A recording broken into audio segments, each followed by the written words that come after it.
So, very good evening, all the participants. Today we'll be discussing section 7 onwards. So, let me share my screen with you. So, this is section 7. I hope it is visible on your screen. Section 7.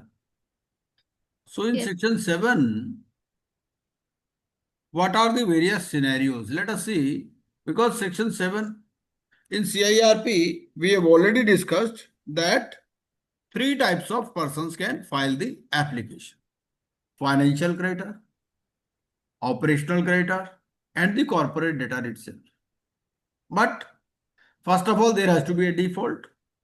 Only when there is a default, they can file the application. If there is no default, then application cannot be filed. In case of section 9, in case an operational creditor wants to file the application, there should not be any dispute. If there is a dispute, then operational creditor cannot file the application. But in case of section 7, it is not so. So even if there is a dispute between the banker and the party who availed the loan, still the party who availed the loan, the banker can file the application against that person. So section 7. In section 7, let us make it interactive. What are the various options available? Number 1, the first option is that he can file the application singly. This financial creditor who has availed the loan, so banker can file the application against that person individually. If there is a consortium of banks, they can file jointly also. But there are certain cases which are referred to in section 21(6)(a). So section 21(6)(a) refers to a class of creditors. So in case the financial creditors belong to a class, then the application has to be filed jointly by not less than 100 of such creditors in the same class, or not less than 10% of the total number of such creditors in the same class, whichever is less. Because earlier the limit was only 1 lakh. So there were cases where an individual financial creditor was filing the application. And as we know, home buyers also come within the class of financial creditors. So even a single home buyer was filing the application. So then builders lobby resented this and they said that project is working fine. If one person is dissatisfied, then how can he bring the whole company into insolvency? Because even withdrawal option was not there at that time when this insolvency code came in 2016. Section 12A was not there at that time. So in 2019, they said that okay, let there be a minimum number, not less than 100 of such creditors in the same class, or not less than 10% of the total number of such creditors in the same class, whichever is less. Now, another question came. What will happen to the applications which have been filed earlier prior to this amendment? They said that they have to amend the application within a period of 1 month. Otherwise, it shall be treated as withdrawn. Another explanation is there here. It says, for the purpose of this subsection, a default includes a default in respect of a financial debt owed not only to the financial creditor, but to any other financial creditor of the corporate debtor. So there could be a case where default is in respect of A, but application is being filed by B. So these are the various types of scenarios. Then how to make the application? It is given in section 7, subsection 2. So financial creditor shall make an application under subsection 1 in such form and manner and accompanied with such fees as may be prescribed. Vimal Desai ji, I hope you are asking about this, है ना? आप पूछ रहे थे ना कहां पर है रूल नंबर ये? हाँ, यस सर, यस सर, ये दिया हुआ है रूल नंबर. देखिए यहां पर हमने क्या किया, रूल 4 दे दिया. तो आपको क्या करना है, कंट्रोल के साथ प्रेस करेंगे रूल 4, तो रूल 4 खुल जाएगा, ये रूल 4 आ गया। ठीक है जी। Yeah, yeah. ये है यहां पर। तो आपको क्या है कि आप जब पढ़ रहे हो तो यहां से आप पढ़ सकते हो। 4 में क्या बोलता है? 4 में बोलता है एप्लीकेशन बाय फाइनेंशियल क्रेडिटर। तो ये फॉर्म की बात कर रहा है, रूल्स में नॉर्मली बात करेगा फॉर्म की। तो फॉर्म 1, ठीक है, और फॉर्म 1 पर आप क्लिक करोगे तो फॉर्म भी खुल जाएगा। So we have interlinked the things. Yeah, got it, sir. Got it. हाँ, form 1 accompanied documents and records, ठीक है। And suppose the applicant is an assignee, then the application shall be accompanied by a copy of the assignment or transfer agreement and other relevant documentation to demonstrate the assignment. And the applicant shall serve a copy of the application to the registered office of the corporate data and to the board by registered post or speed post or by hand or by electronic means before filing with the adjudicating authority. And in case application is made jointly, they may nominate one among them to act on their behalf. ठीक है। तो ये हो गया हमारा application by financial creditor. Now another question comes. Suppose an application is filed, whether it can be withdrawn? The answer is yes. Withdrawal of application. It says the adjudicating authority may permit the withdrawal of application made under Rule 4, 6 or 7 on a request made by the applicant.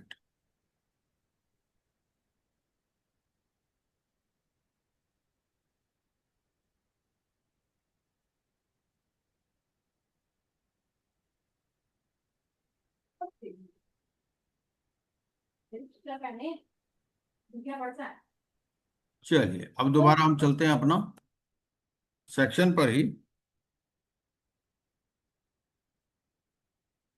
अब यहां से क्या होता है ये जा नहीं पाता, क्योंकि ज्यादा हमने पलट दिया ना पन्ने। कोई बात नहीं, कोई फर्क नहीं पड़ता। कंट्रोल होम पर चलते हैं हम, और होम पर जाकर सेक्शन 7 पर चलते हैं। But Sir, I have a question. Yes please. Sir, consortium में ओनली लीड बैंक इंडिविजुअली कर सकता है या फिर कोई भी बैंक कर सकता है कोई एप्लीकेशन कोई भी फाइल? कर सकता है, कोई भी कर सकता है। दे कैन नॉमिनेट एनीवन, ऐसा कुछ नहीं है। ओ, नहीं, हाँ, they can nominate anyone on सबके बिहाफ पे, या फिर मतलब अकेला खुद भी कर सकता है अपने? अकेला भी कर सकता, अकेला भी कर सकता। ओके जी, थैंक हाँ यू। हाँ। उसमें कोई दिक्कत नहीं है, डिफॉल्ट होना चाहिए 1 करोड़ रुपए का बस। Sir, that one question, I mean, on the basis of what Pooja ji asked, with right. regard to, sir, with regard to once that COC is formed and there are consortium of banks, each one हाँ will, all the members will have proportionate is representation with regard to their claim, na, sir? COC में कैसे होगा, sir? Consortium of banks होता है तो? हाँ, तो ऐसा है ना, even in a consortium each banker has given a particular amount, है ना, Right. Yeah. To the corporate debtor. So Yeah. Based on that amount the voting share shall be decided. Right. So that is on the proportionate only, right? Yes, that is based on the amount of debt. Yeah. Okay, sir. Okay. हाँ, related parties are not given a vote share in the COC, but unrelated financial creditors, they get a vote share according to the debt they have given, debt Right. along with interest.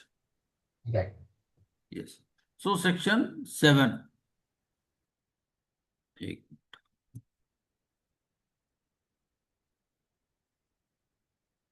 Yes. So financial creditor shall, along with the application, furnish a record of the default. So record of the default could be there from the information utility. He can produce that record, or then he has to give the name of the RP to act as IRP and any other information as may be specified by the board. An adjudicating authority shall decide on the fate of this application within 14 days. ठीक है, whether to accept or reject the application. And this 14 days is directory in nature. Provided that if the adjudicating authority has not ascertained the existence of default. So what ascertainment means? Ascertainment means looking at the records. So it says if the adjudicating authority has not ascertained the existence of default and passed an order, then in that case it has to record the reasons in writing. where now there could be two scenarios. Number one, default has occurred and application is complete. No disciplinary proceeding pending. Then it by order admit such application. Or second could be default has not occurred or application is not complete or disciplinary proceeding is pending against the proposed RP. It may by order reject such application and then it will give 7 days to rectify the defect. And the CIRP process shall commence from the date of admission of the application under subsection 5. The adjudicating authority shall communicate the order under clause A to the financial creditor and the corporate debtor. That means in case it accepts and in case it rejects the application, then it shall communicate the order to the financial creditor within 7 days of admission or rejection of such application as the case may be. So this is section 7. Now, before we move to section 8, let us see some jurisprudence on section 7.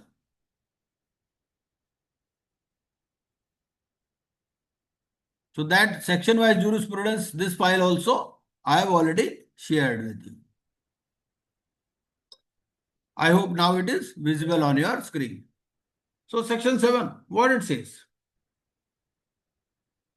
Let us see the case of joint development agreement. What it says? The joint development agreement entered into is a contract of reciprocal rights and obligations. Both parties are admittedly joint development partners who entered into a consortium of sorts for developing an integrated township, and for any breach of terms of contract, section 7 application is not maintainable. So first of all, in order to qualify as an application under section 7, we have to see whether it qualifies as a financial debt or not. So in case two parties, one party is having land, another party is interested in developing, and they enter into some sort of joint development agreement, then it cannot be construed as financial debt. So the first condition is naturally there should be financial debt. Unless there is financial debt, section 7 application cannot be maintained. Right? Now next, an application under section 7 admitted by the A being an independent proceeding has to be decided in terms of the provisions of the code, and the CIRP has to proceed unhindered and notwithstanding pendency of any other proceedings. Then decree holder. Suppose a person went to RERA and he obtained a decree. So now it says decree holders under UP RERA seeking execution of decree, recovery of money due under the recovery certificate cannot claim to be allottees of a real estate project, and the application under section 7 is impermissible. So it says if you are holding a decree, then you are definitely a creditor, but you cannot maintain a section 7 application. So you are no doubt covered under the definition of creditor, but you do not fall within the definition of financial creditor, and hence cannot seek initiation of CIRP as absent. Right? Next case.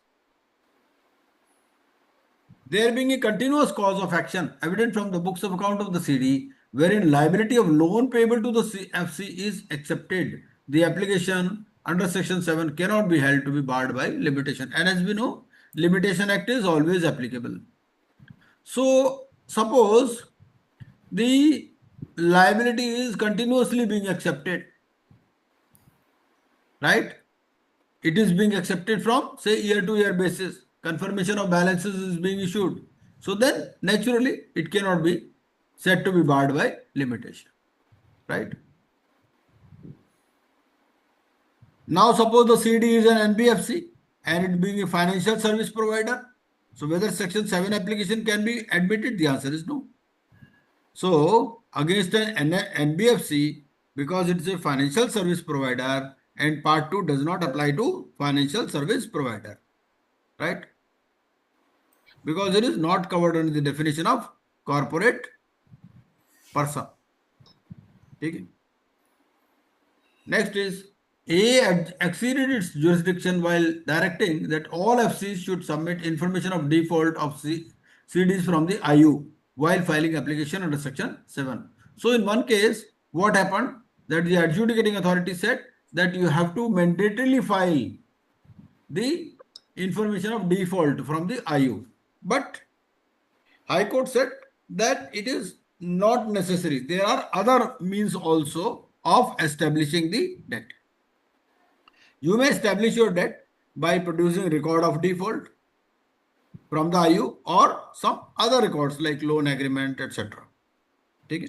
So this is beyond section 424 of Companies Act and section 73A of the code read with rule 4 of Adjudicating Authority Rules and Regulation 8 of CIRP regulations. Right. This we have already seen. So while admitting an application under section 7, the AA should be satisfied that the default has occurred, application is complete, and no disciplinary proceeding is pending against the proposed RP. Now in Dharni Sugar, what happened? This case went to Supreme Court, and Supreme Court held that the RBI circular dated 12th February 2018, by which the RBI promulgated a revised framework for resolution of stressed assets is ultra virus of section 35AA of the Banking Regulation Act. So in this case, what RBI said that since IBC has come, so you can file the application under IBC without looking into the merits of each case. So this circular was struck down by Supreme Court. And they said all the actions taken under the said circular, which has triggered the CIRP under section 7, will fall along with the circular. So they said this circular is ultra virus. We no doubt recognize the powers of the regulator RBI, but it cannot issue a circular mandating the banks to file insolvency proceedings without looking into the merits of each case. So they say you have to look to the merits of each case, and by issuing an omnibus circular, you cannot direct the banks to file insolvency proceedings. In this case, the order of admission by NCLT, which was set aside by the NCLT, was restored, stating that FC, being a foreign company, need not observe the requirement of section 73A for filing of statutory form, and that the application can be filed by an advocate. So in this case, the question arose whether the application can be filed by an advocate. So they said that FC is a foreign company and it did not observe the requirement of section 73A for filing of statutory form, and that the application can be filed by an advocate. Next case, in this case, it was held that if the two CDs collaborate and form an independent corporate unit entity for developing the land and allotting the premises to its allottee, the application under section 7 will be maintainable against both of them jointly and not individually against one or other.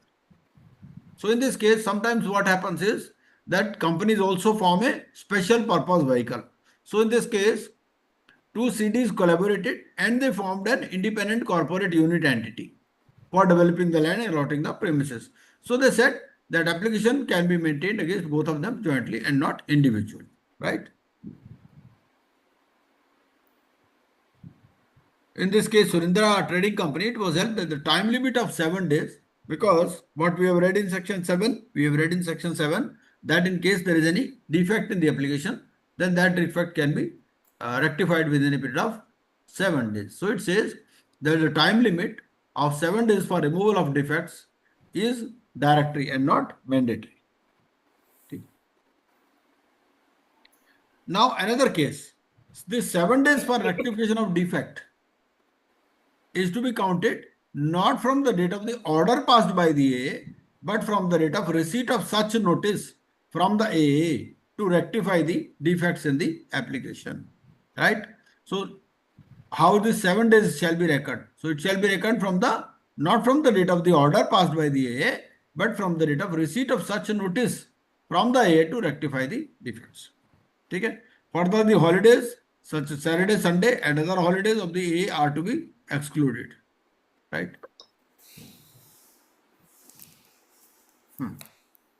In the next case, it was said that the filing of an application may not result into mechanical admission of application.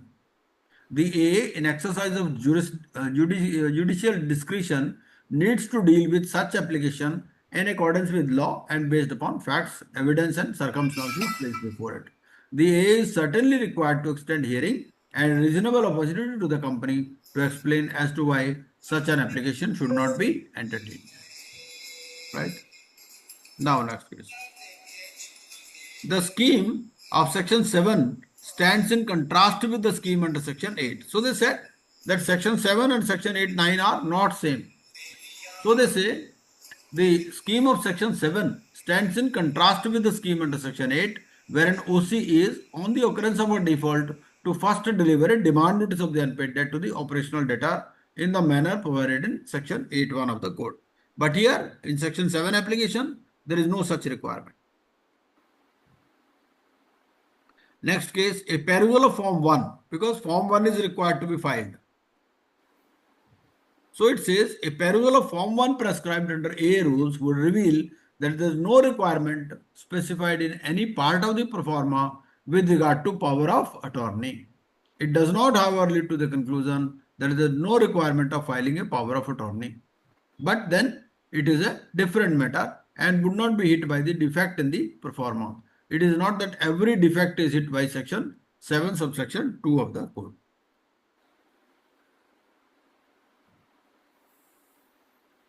Next case, initiation of CIRP is not an adversary litigation nor is a money claim. If the application is complete and the A is satisfied that there is debt and default on the part of the CD, the application is to be admitted.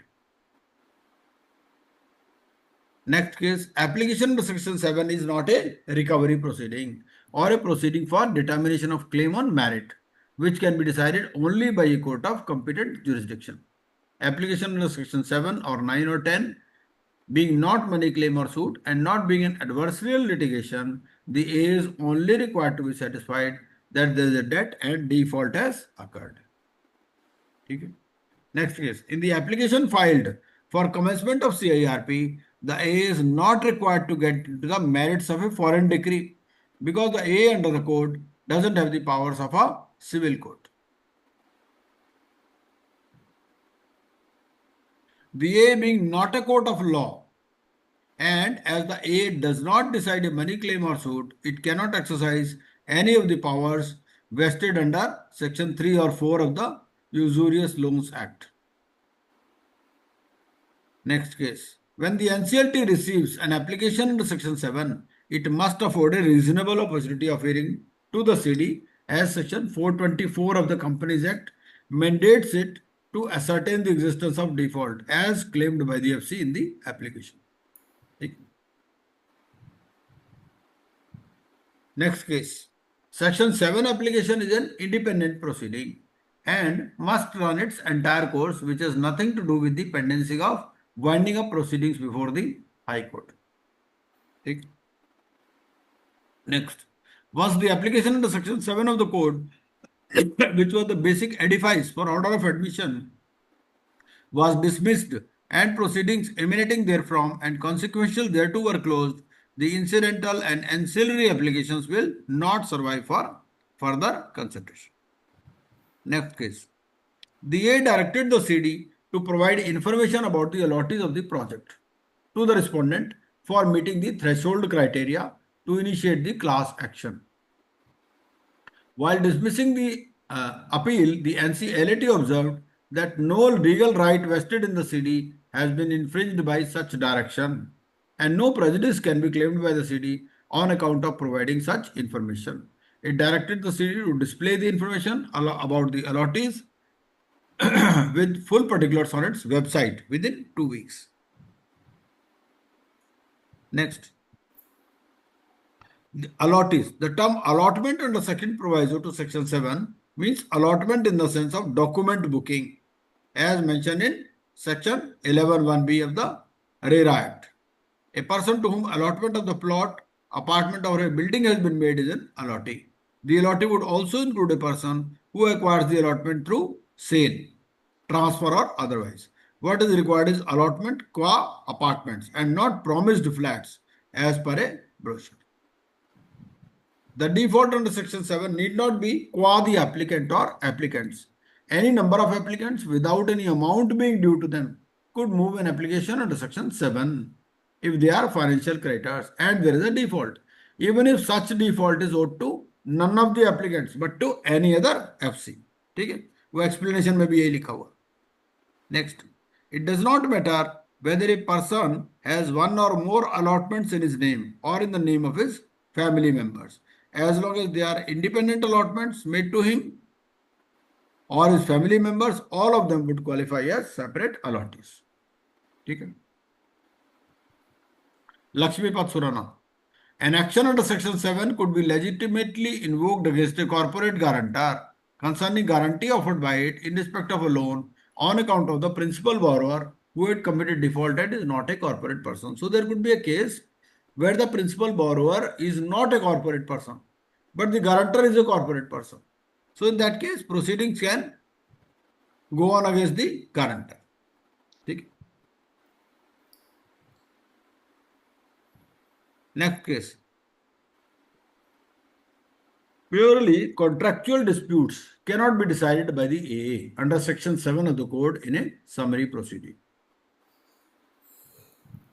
Next, any proceeding which is pending before the AA under section 7 of the code and if the petition is admitted by the AA recording the satisfaction with regard to the default and the debt being due from the CD, any application under section 8 of the Arbitration and Conciliation Act made thereafter will not be maintainable. Next, the burden of prima facie proving occurrence of the default and that the application filed under section 7 is within the period of limitation is entirely on the FC. An FC can simultaneously or one after another initiate CIRP against the CD as well as the corporate guarantor for the same debt at default.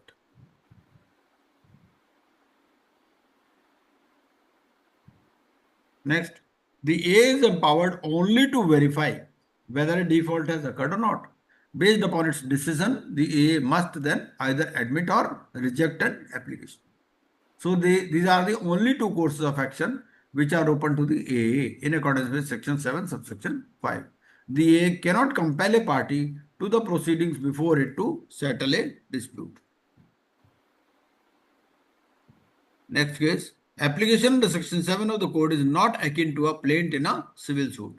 The filing of an application under section 7 in form 1 is procedural requirement.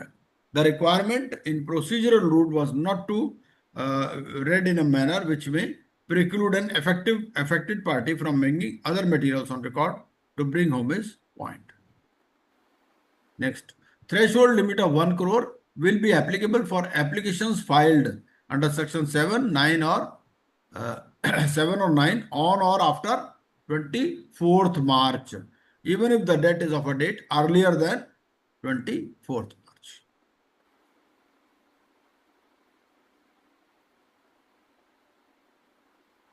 Next case, the A is not a court of law and that CIRP is not a litigation. The A at the time of determination as to whether to admit or reject an application under section 7 of the code is not to take into account the reasons for the CD's default. Okay. The acceptance of the settlement proposal by the FC is a matter entirely in the ambit of FC, and the proceedings before the AA should not have been held up and delayed waiting for a response by the FC. The code does not provide for keeping the proceedings in abeyance and the application for admission has to be decided in a stipulated time frame. भाई वो ये नहीं कह सकते कि जी हमारा तो settlement होने वाला है तो आप रुक जाओ. If a settlement would have been reached, the appellant would have had recourse to section 12A of the code. Now, debenture holders. Debenture holders are FCs under the code and have a valid and legal right to file section 7 application under the code. Next, the petitioner has absolute rights in the mortgaged property and cannot initiate any action under section 7 upon non-payment of dues under the debenture trust deed when the petitioner has agreed to recourse and sell the mortgaged assets and recover the money due. Next case, the A observed that the IBBI has been made respondent in the application when there was absolutely no need for the RP to do so. Due to such inclusion of IBBI in the area of parties, the AA had to issue notice to IBBI, although IBBI is not concerned with the relief sought. AA ordered cost rupees 25,000 on the RP personally for unnecessarily making the IBBI as a party. Now, intercorporate deposits. So, intercorporate deposits are financial debts. But in a transaction of a deposit of money or a loan, a relationship between the parties must come into existence. Mere transfer of money from one account to another would not constitute loan or deposits unless the intention of the parties is considered and substantiated with valid documents. ठीक? Next. If the CIRP is initiated by admitting the application under section 7 or 9 or 10, it cannot be set aside or withdrawn except for any illegality to be exhibited or if it is without jurisdiction or some other justiciable ground. Okay?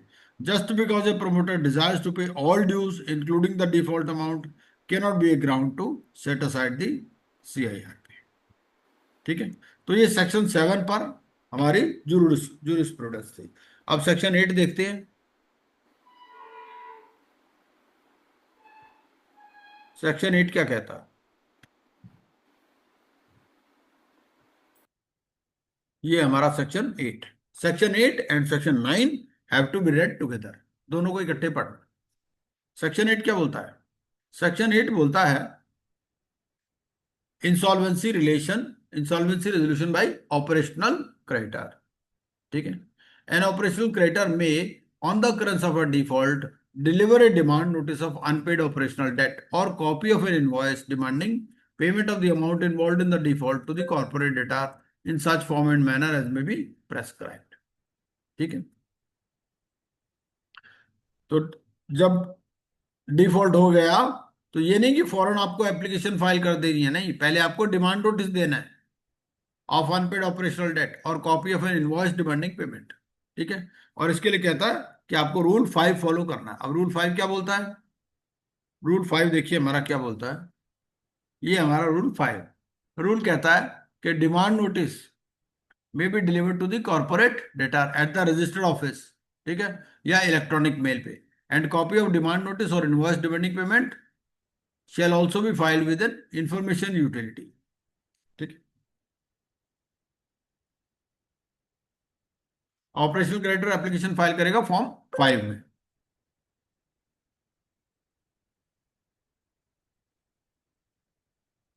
ठीक है जी, चलिए।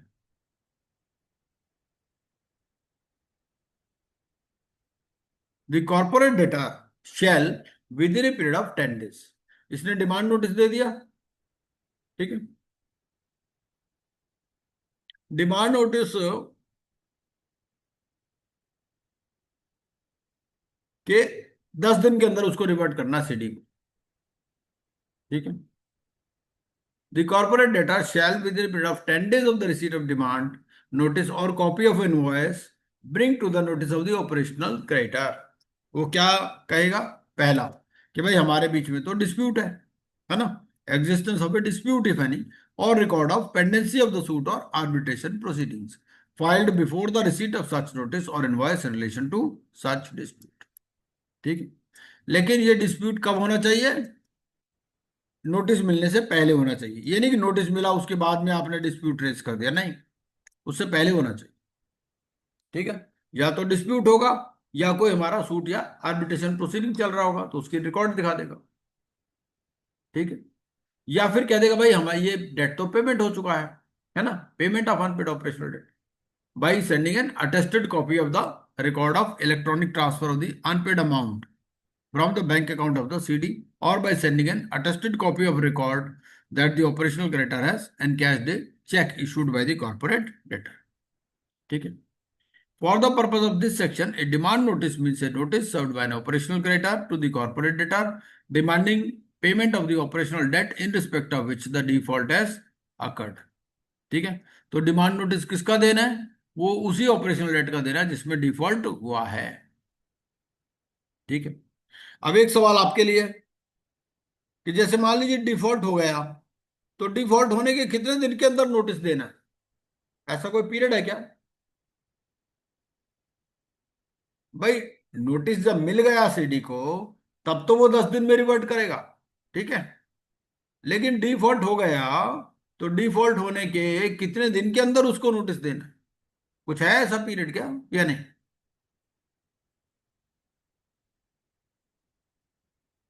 हाँ जी, anyone? Sir, it says may on the occurrence of default. So not necessary that there is a time limit. I think the right, limit, so it the has to li go as per the limitation act, yeah, है ना? तो yeah, it cannot go beyond the period of limitation, so within the period of limitation yeah, this can be issued at any time. Now section 9, Section 9 talks of application for initiation of CIRP by operational creditor.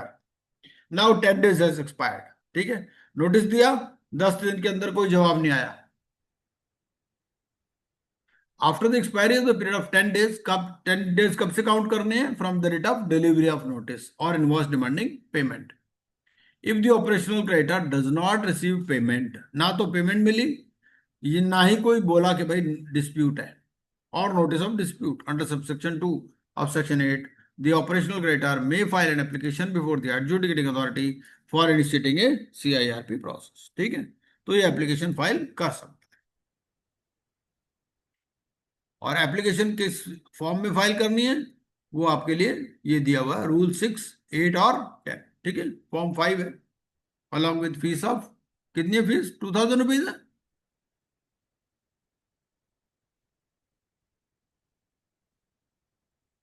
ये rule 6 है, और ये form है, form 5 है इसके लिए, operational character के लिए।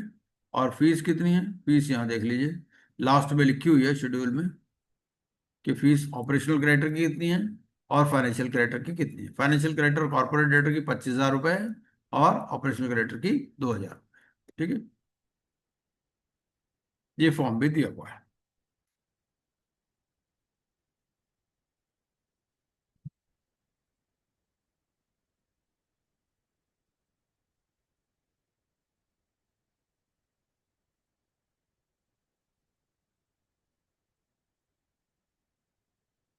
एक, ये हमारा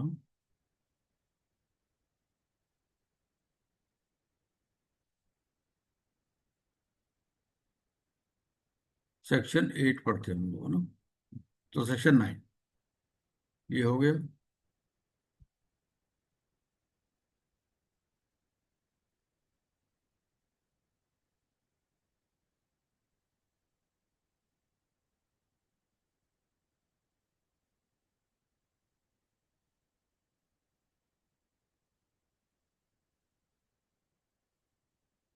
और क्या क्या लगाना है इसके साथ में? Along with the application furnish copy of the invoice demanding payment, copy of invoice भी लगानी है इसमें।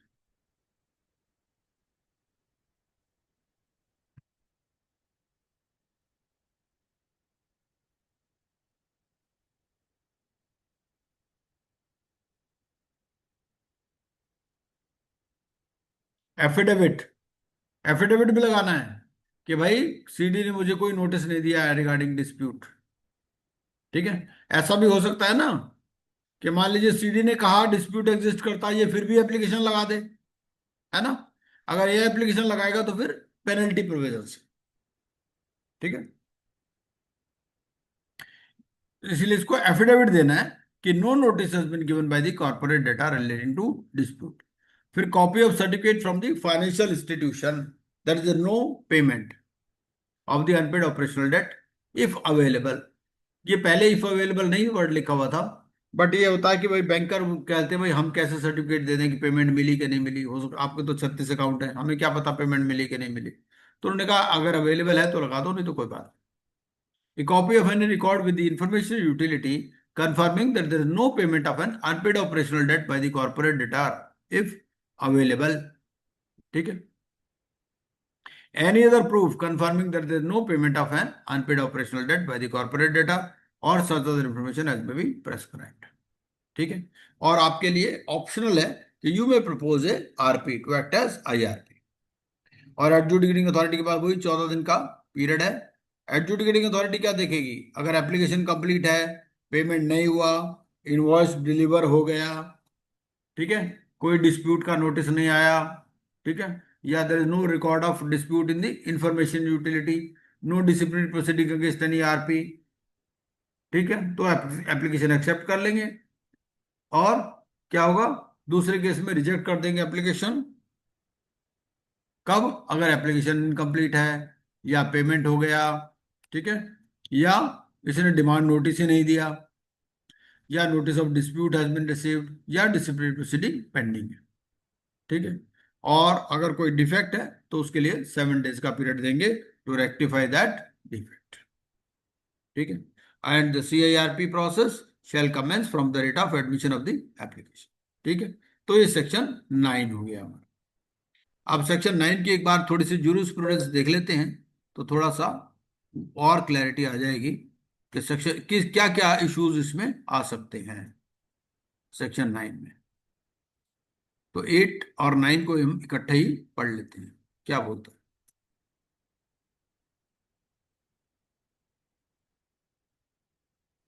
ये कौन पढ़ेंगे आप में से? कोई पढ़ सकते हैं? नजर आ रहा है आपको स्क्रीन पर ये?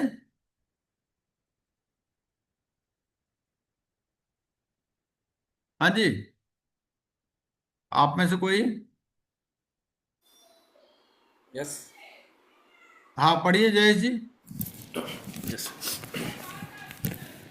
The CD did not raise the dispute before the statutory notice, and the dispute raised in the reply to the application does not require any investigation. Such dispute is patently feeble legal argument and is not supported by the evidence.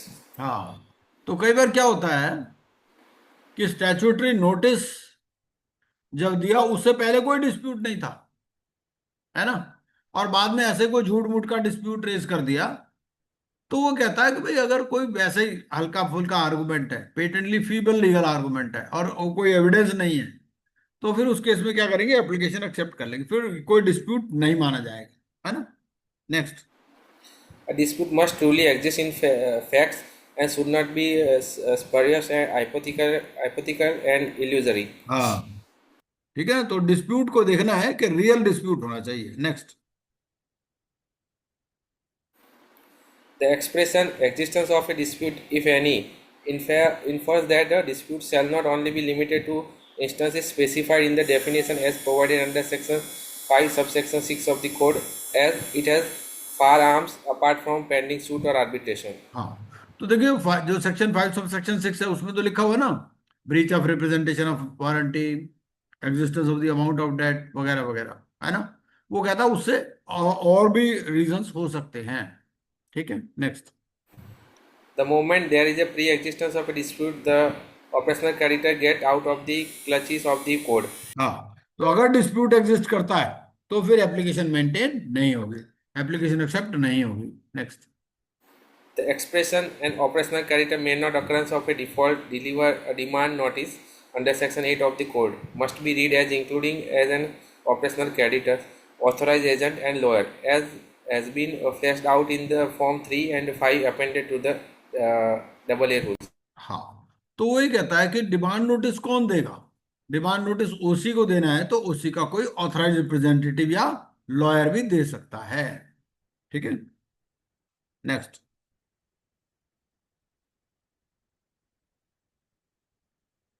Next पढ़िए। हाँ जय शाह जी, उनका connection चला गया लगता है। Hello. हाँ OC, जी, हाँ जी। yes, OC cannot use the code either prematurely or for extraneous consideration or as a substitute for debt enforcement procedures. Hmm. Pend, uh, hmm. Pendency of the case under section 138 and 141 of the Negotiable Instrument Act 8081, even if the accepted as a recovery proceeding, cannot be held to be dispute pending before a court of law. Such pendency actually amounts to admission of debt and not an existence of dispute. वही कहता है कि अगर आपका 138 या 141 का proceeding चल रहा है तो इसका मतलब तो डेट एग्जिस्ट करता है ना, ये डिस्प्यूट की बात नहीं है। अगर 138 का केस चल रहा है या 141 का केस प्रोसीडिंग चल रही है, तो इसका मतलब ये नहीं है कि डिस्प्यूट एग्जिस्ट करता है। ठीक है ना, वो ये कहता है ये तो एक्चुअली एडमिशन ऑफ डेट है। हाँ, next. The legislative intent of issuance of demand notice under Section 8 subsection 1 is not a mere formality but a mandatory provision. हाँ, तो आपको नोटिस तो जरूर इशू करना ही है। अगर डिमांड नोटिस नहीं इशू करोगे तो नहीं होगा। Due to the demand notice not being served by operational creditors, the enclave quest all the order interim arrangement moratorium appointment of IRP as declared earlier by अगर देखो भाई डिमांड नोटिस ही raise नहीं किया तो सारी प्रोसीडिंग्स क्वैश कर देंगे। Next. the OC had hmm the CD can show and satisfy the adjudicating authority that a default has not occurred in the sense that the debt, which may also include a dispute claim, is not due or payable in law or in fact. Hmm Next is the OC had a relief open under the MSME Act and utilizing the same does not mean that there is a pre-existing dispute. The context of the word dispute in Section 18 of MSME Act takes color from Section 70 thereof hmm and is different from the context of Section 5 subsection 6 read with Section 8 of the code. भाई अलग अलग act में dispute का wording अलग अलग है, तो MSME act में कुछ डिस्प्यूट का अलग मतलब है, यहाँ पर कुछ अलग है। हाँ जी, yes. Since arbitration proceeding under Section 37 of Arbitration and Conciliation Act 1996 on the same subject matter was pending, the adjudicating authority dismissed the application holding that the dispute has already been in pre-existence in between the petitioner and the CD even before Section 8 notice was issued by the petitioner. तो अगर मान लीजिए arbitration proceeding pending है, इसका मतलब तो dispute exist कर ही रहा है ना, तभी तो मैटर आर्बिट्रेशन में गया है ना। हाँ जी। अब मान लीजिए डिमांड नोटिस में कोई मिस्टेक हो जाए तो क्या होगा, पढ़िए। A mistake in the demand notice does not necessarily mean it is defective, and if the CD wants to question the validity of the demand, it must show that a prejudice was suffered as a result of such defect. Yes, next. If the CD did not choose to appear in response to the notice issued upon it at the pre-admission stage and did not take stand as regards pre-existing dispute qua the operational debt, then it cannot be said that no opportunity of being heard was provided to it. हाँ ठीक है, तो क्या है कि मान लीजिए इसने नोटिस दिया, उसने कुछ एक्शन ही नहीं लिया, और बाद में कोई एक्स पार्टी ऑर्डर पास हो गया, एडमिशन एप्लीकेशन एडमिट हो गई, तो फिर वो ये नहीं कह सकता भाई I was not given opportunity of being heard. हाँ जी। As the arbitration was invoked after the service of the first demand notice, the adjudicating authority rightly concluded that there was no pre-existing dispute prior to the demand notice in terms of Section 8 of the code preventing the initiation of CIRP. भाई कई बार क्या होता है कि ना there is an agreement कि भाई dispute shall be submitted to arbitration. अब क्या हो गया, इधर नोटिस मिल गया, नोटिस मिलने के बाद में आर्बिट्रेशन क्लॉज इन्वोक कर दी, तो वो ये कहता है कि भाई कोई प्री एग्जिस्टिंग डिस्प्यूट नहीं है। ठीक है, यस। In अब case मान लीजिए नोटिस दिया, नोटिस लेने से ही मना कर रहा है, तो क्या होगा, ये वो केस डिस्कस कर। Yes. In case of a CD who refused to accept the delivery of notice under Section 8 of the code, it would not be justified to say that the notice has not been served on the CD. ठीक है, yes.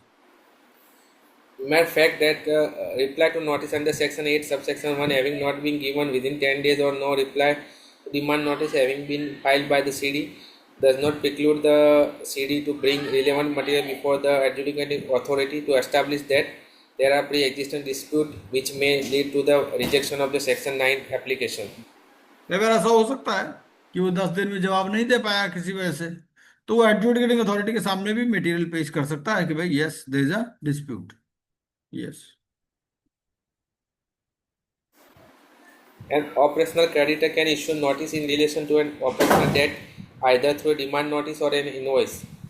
As such, the presence of an invoice for having supplied goods or service is not a sine qua non, since a demand notice can also be issued on the basis of other documents which prove the existence of the debt. हाँ ठीक है जी, तो ये section 8 था। अब section 9 पर भी पढ़ लेते हैं।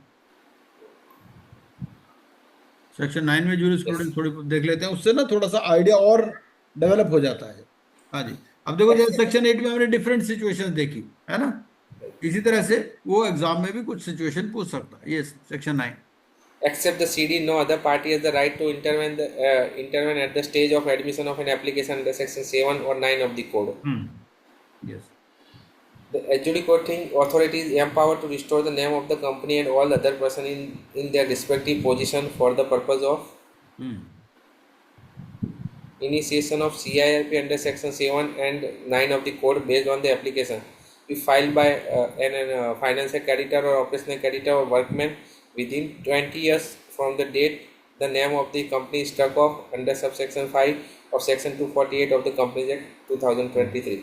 क्योंकि हमें मालूम है कि भाई जो आपका नेम जो है, if name is struck off then it can be revived within a period of 20 years। ठीक है। Yes. Next. While admitting an application under Section 9 of the Code, the adjudicating authority direct the operational creditor to pay an advance of Rs 25,000 to the IRP within the 2 weeks from the date of receipt of the order for the purpose of smooth conduct of CIRP, and that the IRP has to file a proof of receipt of such amount to the adjudicating authority with the first progress report. कई बार होता है कि वो direct कर देते हैं कि भाई इनको कुछ पैसे दो, आईआरपी को। ये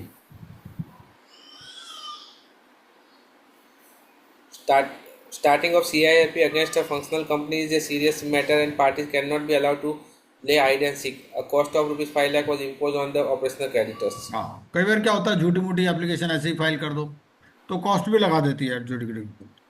yes. CIRP is not a suit, a litigation, or a money claim for any litigation, and no one is selling or buying the CDs or resolution plan. It is not an auction or a recovery or liquidation. It is a resolution process so that the CD does not default on the dues. Yes. Next. Once an application under Section 7 or 9 is filed, it is not necessary for the adjudicating authority to await hearing of the parties for passing order of moratorium under Section 40 of the Code to ensure that one or other party may not abuse the process or for meeting the end of justice. It is always open to the adjudicating authority to pass appropriate interim order. Yes. The applicability of Form 3 or Form 4 under of the adjudicating authority rules depend on whether invoices were generated during the course of transaction or not. Further, a copy of invoice is not mandatory if the demand notice is issued in the form number 3, provided the document to prove the existence of operational debt and the amount in default is attached with the application.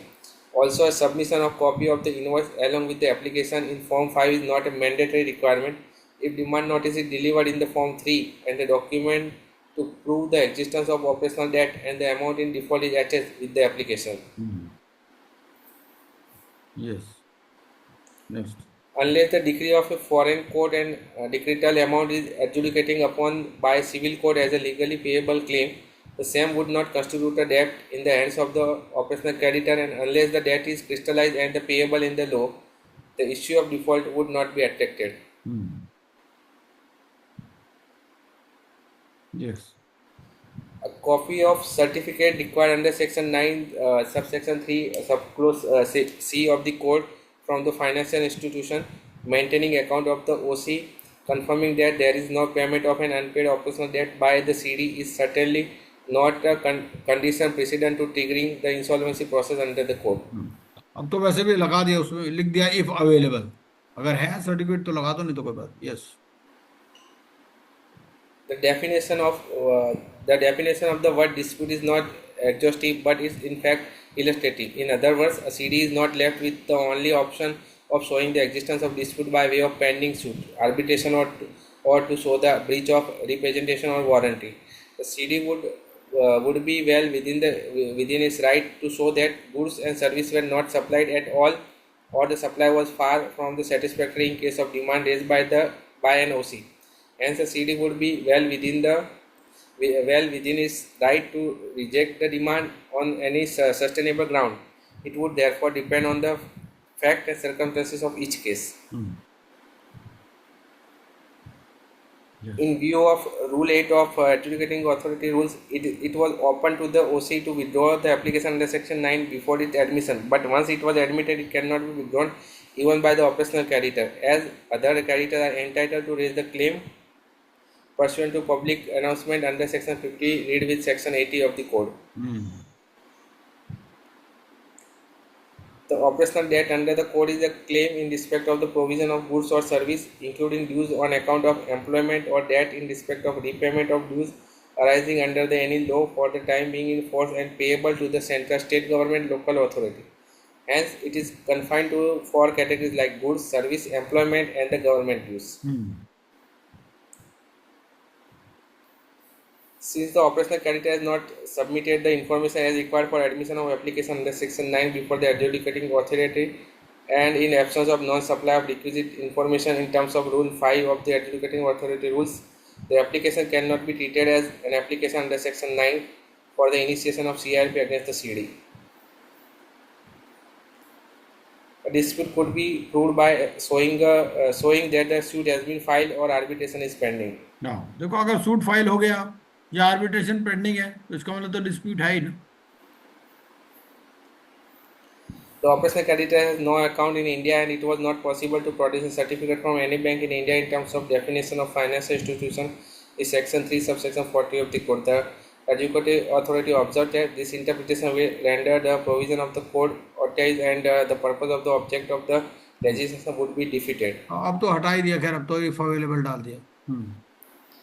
Section 16G subsection 1 subsection C of the T Act 1953 relate to winding up, while Section 9 of the code is for the initiation of CIRP to ensure revival and continuation of the CD. Therefore, this provision occupy different field. Accordingly, no permission of the central government required for initiation of CIRP of the CD in terms of Section 16G1 of the T Act 1953. और तो वो tea gardens act है ना, वो उसमें क्या कहता है भाई, परमिशन चाहिए आपको सेंट्रल गवर्नमेंट की. लेकिन ये डिफरेंट चीज है, वो डिफरेंट चीज. हाँ जी. As the amount is due from the partnership firm, an application under Section 9 is not maintainable against the one of the member of the partnership firm. तो मान लो अगर पार्टनरशिप फर्म है तो पार्टनरशिप फर्म के against में application यहाँ नहीं लगा सकते, वो पार्ट 3 में लगेगी, पार्ट 2 में नहीं लग सकते. हाँ जी. Since money was paid as advance for supply of goods, but the goods were not supplied, the payment cannot be considered to be an operational debt, and hence the application under Section 9 was not maintainable. तो वो ये कहता है कि अगर आपने advance दे दिया और गुड सप्लाई नहीं हुए तो ये ऑपरेशनल डेट नहीं है.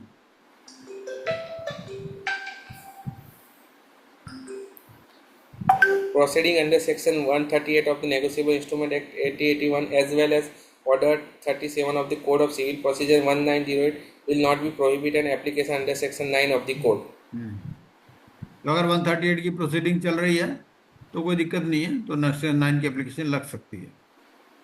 The Supreme Court upheld the direction of the enclave which ordered the operational creditor to pay the CIRP cost and the fees of the IRP or RP after dismissal of its Section 9 application by enclave.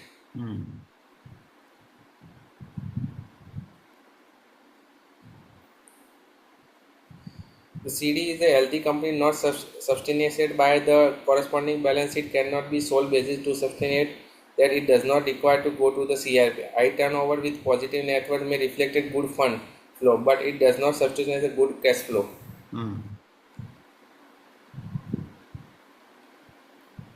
The CD calling the representative of the operational creditor with all the paper to settle the dispute cannot be considered as an acknowledgement of debt in terms of Section 18 of the Limitation Act 1963. The code is not a recovery mechanism to recover due listing fees, etc. The code is not to be resorted to for the recovery of such due from the creditors. A mediation order and dishonored check shall not give extension of the limitation for the application under Section 9 of the Code. An application filed by an operational creditor under Section 9 of the Code cannot be said to be a non-maintainable on the ground that CD is a going concern. ठीक है. तो ये था हमारा section 9 पर jurisprudence. अब हम section 10 देख लेते हैं एक बार। Sir, one question, sir. Yes please, yes please. Sir, with regard to these operational creditors, yes, even when the CD has actually the default is more than a 1 crore, then only right. OC will be able to file an application. Now, suppose if one of the operational creditors has there is a default, say, how will he know that other creditors like him have also not been paid? So, how do you actually get to that 1 crore No, threshold? no, no. In case of operational creditors, they cannot join hands. Single application has to be filed. In case of financial creditor, they can join. But in case of operational creditor, default has to be in respect of a single operational creditor. So, दूसरे से कोई मतलब ही नहीं है। हाँ, नहीं तो पता कैसे चलेगा? नहीं तो is there any other way, like they say you have to go to the information utility and find out from them नहीं, वेदर। ऑपरेशनल क्रेडिटर में तो सिंगल डिफॉल्ट होना चाहिए। एक ही ऑपरेशनल क्रेडिटर का होना चाहिए। मान लीजिए एक का 60 लाख रुपए है, दूसरे का 40 है, दोनों ज्वाइन नहीं कर सकते। अच्छा, so only one one operational right, creditor. हाँ बिल्कुल। अच्छा, थैंक यू सर। हाँ जी।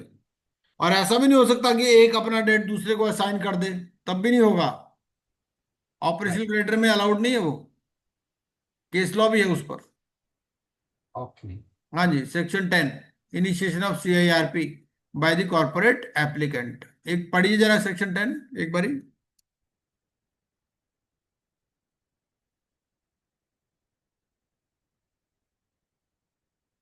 सेक्शन 10 में पढ़िए जरा एक बारी, anyone? Where, sir, I'll read. Yes, yes. Where a corporate where a corporate debtor has committed a default, a corporate applicant thereof may file an application for initiating CIRP with the adjudicating authority. 2. The application under subsection 1 shall be filed in such form, containing such particulars, and in such manner, and accompanied with such fees, as may be prescribed. Rule हाँ, 7, 8, 10. हाँ। Now rule 7, 8 and 10, what they say? Form is form number 6. Fees is 25,000 rupees. Yes. The corporate applicant shall, along with the application, furnish the information relating to its books of accounts and such other document for such period as may be specified. The information related to the resolution professional proposed to be appointed as an interim resolution professional, and the special resolution passed by shareholder of the corporate debtor, or the resolution passed by at least 3/4 of the total number of partners of corporate debtor as may be approving filing of application. Right. The So adjudicate what is required is they have to give the information regarding the books of accounts. Then information regarding adjudicating the RP to be appointed. Then special resolution or resolution. That is also required.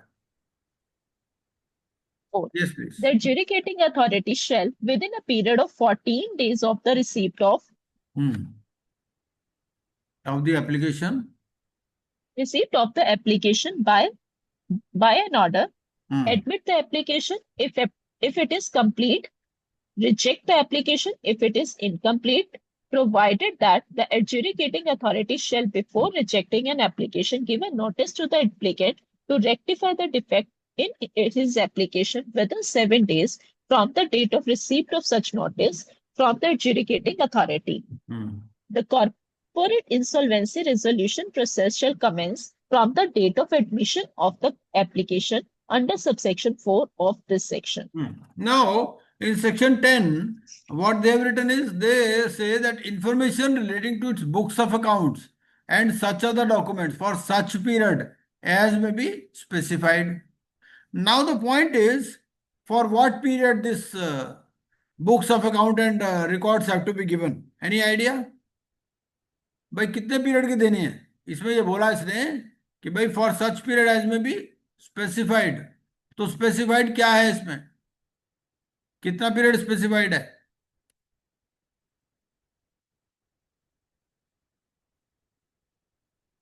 एक ये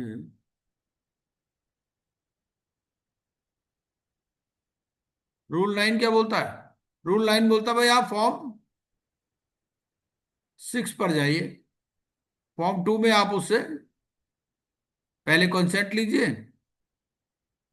अब आपको form 6 दिखाता हूं मैं। तो form 6 में लिखा हुआ कि कितने पीरियड के डॉक्यूमेंट्स आपको चाहिए, कुछ आइडिया है कितने पीरियड के डॉक्यूमेंट लगाने पड़ेंगे? Section two So maybe year 3 years, है जी। 3 years. I think 2 years. Yes, 2 years. अब वो कहाँ लिखा है वो मैं बता देता हूं आपको।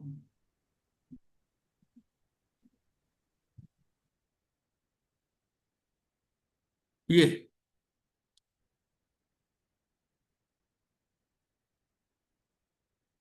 एनेक्सर 5 में लिखा है, copies of audited financial statements of the corporate data for the last 2 financial years. ठीक है जी, ये यहां लिखा हुआ है एनेक्सर 5 में।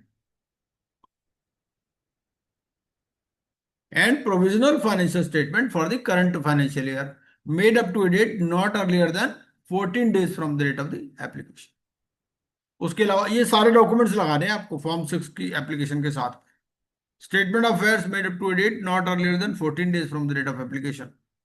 List of corporate debtors, assets and liabilities, ये सारी चीजें आपको लगानी है। ठीक है,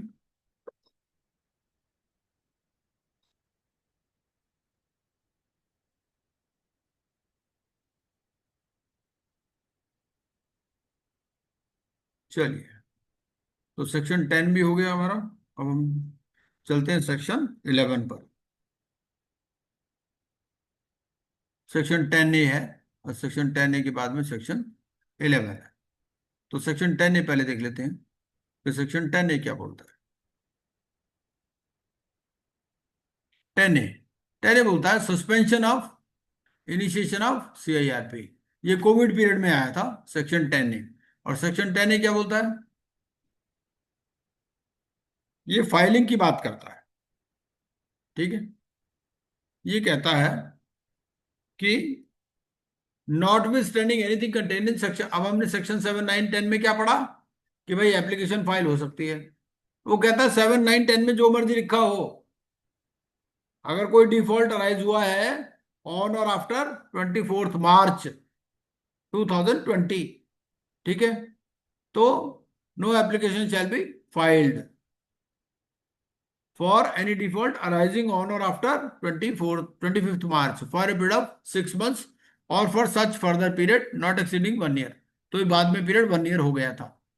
ठीक है, provided that no application shall ever be filed for initiation of CIRP of a corporate debtor for the said default occurring during the said period।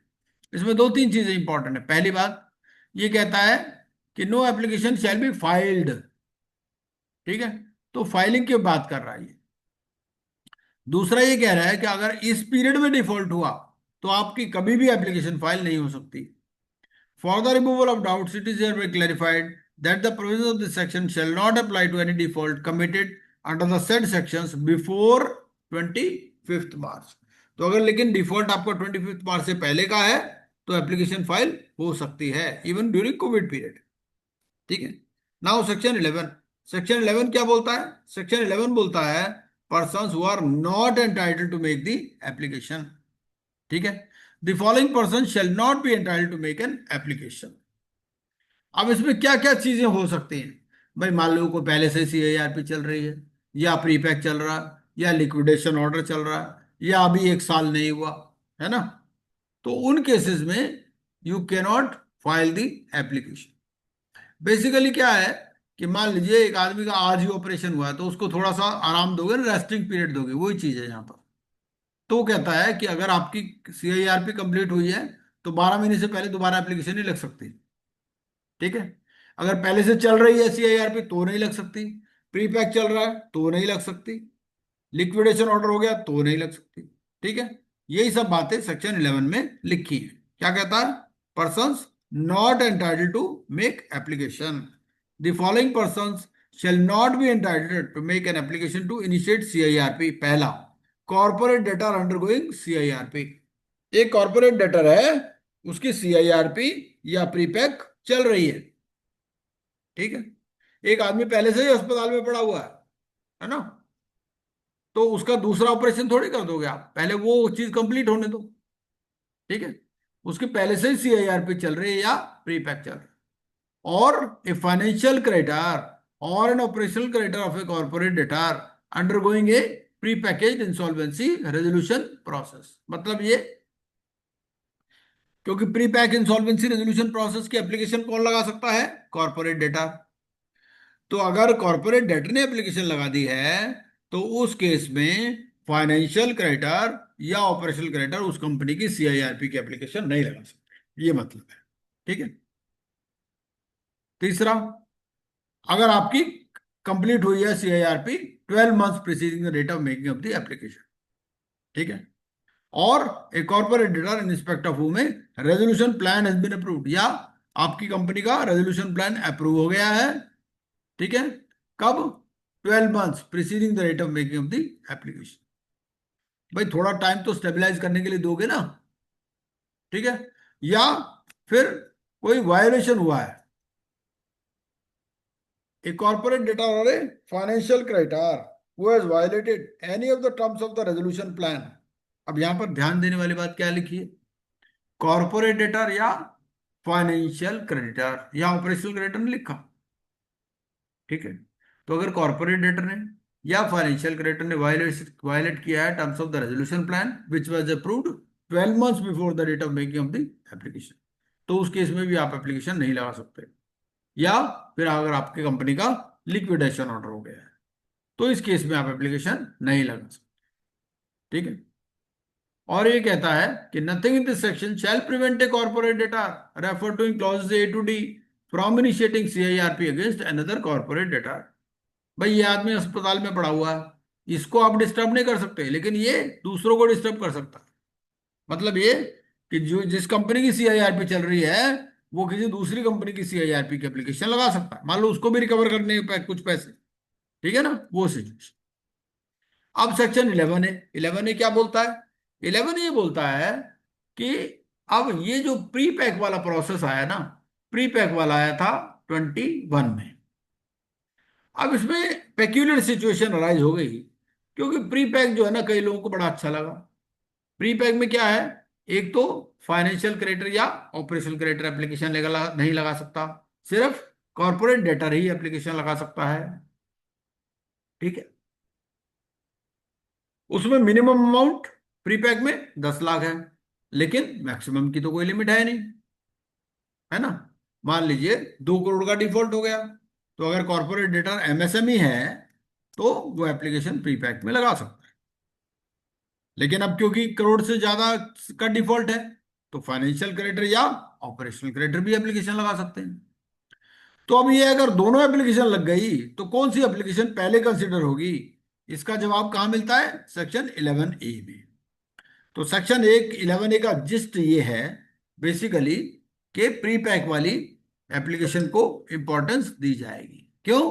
क्योंकि प्री पैक बेनिफिशियल है कॉर्पोरेट डेटर के लिए, और ये लेजिस्लेशन बेनिफिशियल लेजिस्लेशन है, ये कोई recovery mechanism नहीं है, ठीक है। तो पहला ये 54C आप इतना समझ लीजिए कि 54C मतलब प्री पैक, ठीक है। तो कहता है कि अगर 54C पेंडिंग है, प्री पैक मतलब पेंडिंग है, ठीक है, तो सबसे पहले एडजुडिकेटिंग अथॉरिटी इस ऑर्डर को पास करेगी कि भाई ये 50 प्री पैक वाली एप्लीकेशन एक्सेप्ट करें या रिजेक्ट करें, before considering application of section 7, 9 और 10, ठीक है। पहली बात, अगर प्री पैक पेंडिंग है तो पहले उसको कंसिडर करेंगे सेक्शन 7, 9 या 10 की एप्लीकेशन को देखने से पहले। दूसरा, आपने पहले 7, 9 या 10 की एप्लीकेशन लगी और उसके 14 डेज के अंदर प्री पैक की एप्लीकेशन लग गई, अभी 7, 9, 10 वाली डिसाइड नहीं हुई, ठीक है, क्योंकि 14 डेज का पीरियड है बिफोर द एडजुडिकेटिंग अथॉरिटी। 7, 9 की 10 की एप्लीकेशन पहले लग गई और उसके 14 डेज के अंदर प्री पैक की एप्लीकेशन लग गई, तो भी प्री पैक वाले को पहले देगी, ठीक है।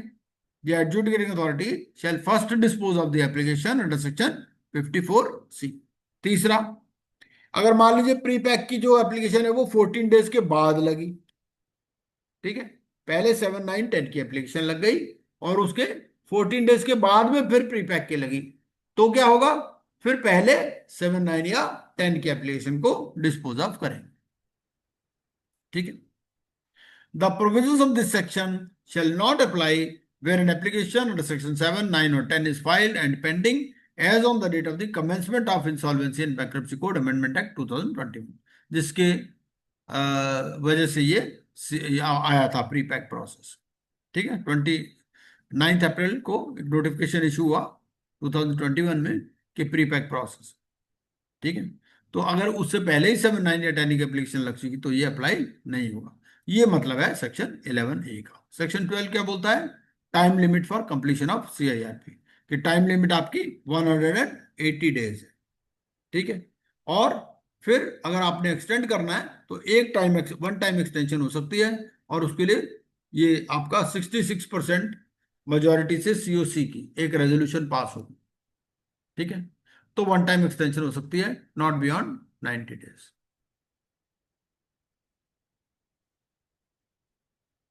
ठीक है, और ये डिस्क्रिशन है।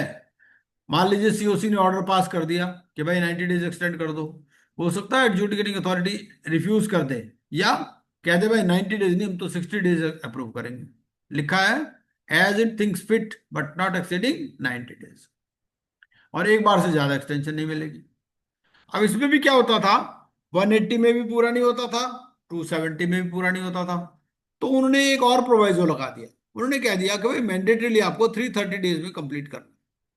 ठीक है, including any extension of the period of CIRP granted under this section and time taken in legal proceedings. ठीक है, लेकिन अब जब ये 330 डेज का पीरियड आया, उस टाइम मान लो कोई पेंडिंग है, तो उसका क्या होगा, उसमें ये कहता है कि भाई आपको वो 90 डेज के अंदर पूरी करनी। ये मतलब है 12 का। ठीक है, तो आज की कथा यही समाप्त करते हैं, सेक्शन 12 तक की। सेक्शन 12 जो है नेक्स्ट क्लास में लेंगे। ठीक है जी, आपका कोई क्वेश्चन है तो आप पूछ सकते सर जो सेक्शन 10A था ये आई थिंक एक्सटेंड हुआ था ना, ये पहले हैं। 25 हाँ, ऐसा सितंबर है ना, तक।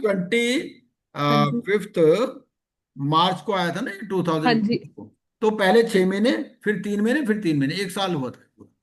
ओके, फुल एक 1 ईयर हुआ था या आई 1 ईयर, थिंक दिसंबर 1 तक। Year, 1 year, 1 year 1 year. था क्या? हाँ जी, ओके हाँ जी, ओके, ठीक हाँ है जी। Sir, thank you. Sir okay अगर जी, ये कोई हाँ। लीगल प्रोसीडिंग्स पेंडिंग है हाँ, तो 330 डेज के मतलब इंक्लूडिंग लीगल प्रोसीडिंग वाला टाइम है, या 330 डेज के बाद का भी टाइम मिलेगा उन लीगल प्रोसीडिंग्स वाला? नहीं देखिए, जहां तक 330 डेज की बात है तो सुप्रीम कोर्ट ने ये कहा कि ये वर्ड मैंडेटरीली को भी ऑर्डिनरीली पढ़ा जाए। ओके।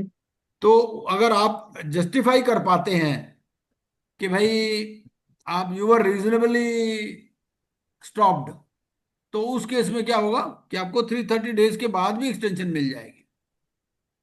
Okay sir. बट ये ऑटोमेटिक नहीं है। सबसे पहले तो आपको क्या करना है, सबसे पहले आपको 180 डेज के हिसाब से ही प्लान करने हैं अपने अफेयर्स। ऐसा नहीं कि पहले से ही आप मान के चल लोगे 270 हो जाएगा या 330 हो जाएगा। जो आपकी ओके। टाइमलाइंस हैं वो रेगुलेशन 40A में दे रखी है। तो पहले जो आपको प्लानिंग होगी वो 180 डेज के हिसाब से ही होगी, और जैसे जैसे आपका मतलब मान लीजिए कोई टाइमलाइन एक्सीड हो रही है, तो आपको साइड बाय साइड अप्लाई करना होता है for condonation of that period या for exclusion of that period. Exclusive भी सर वन टाइम ले सकते हैं, या वो उसका भी कोई है, सेकेंड टाइम भी ले सकते हैं एक्सक्लूजन जो है? नहीं, एक्सक्लूजन बार बार भी मिल जाता है, कोई बात। जैसे मान लीजिए आपको जैसे अपॉइंटमेंट है, समटाइम्स अपॉइंटमेंट इज डिलेड। भाई आप CIRP रेगुलेशंस क्या कहते हैं, CIRP रेगुलेशंस कहते हैं कि public announcement has to be made immediately, and immediately means not later than 3 days. अब मान लीजिए आपको जी। पता ही नहीं चला आपकी अपॉइंटमेंट हो गई, कई बार ऑर्डर अपलोड हो जाता है NCLT की वेबसाइट पे, आपको पता ही 20 दिन बाद चला, तो आप क्या करोगे, 20 दिन कंडोनेशन ऑफ डिले के लिए अप्लाई करोगे। ओके। ऐसा है, वो पीरियड फिर काउंट नहीं ओके होता। सर। अब सेक्शन 10A पर भी एक बार जूरिस्प्रूडेंस देख लेते हैं, इसमें होगा जरूर। ये सेक्शन 10 है।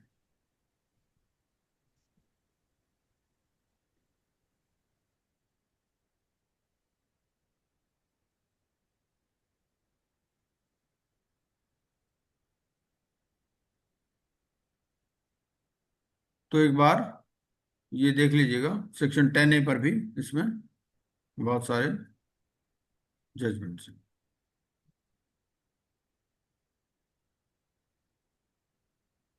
मैं सेक्शन इसकी बात कर रहा था 12 की।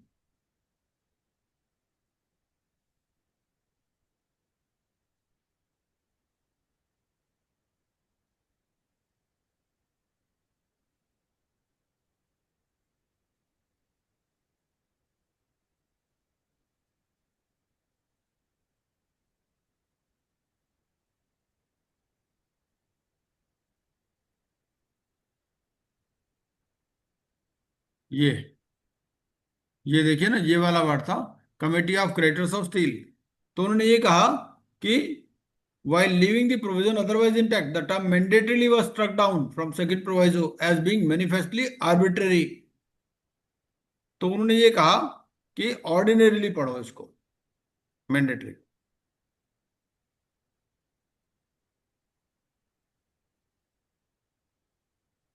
ठीक है जी, तो you can go through this jurisprudence also, और फिर नेक्स्ट क्लास में हम सेक्शन 12 ऑनवर्ड्स पढ़ेंगे। ठीक है जी, ओके जी, good night. Good night sir. Right, Okay, sir. sir. Thank Good you. night, sir. Thank you. Section 12 में ना हम केस स्टडी भी करेंगे, मैं केस स्टडी भी आपके पास ग्रुप में डाल दूंगा ताकि उसको भी आप पढ़ लीजिएगा। ओके।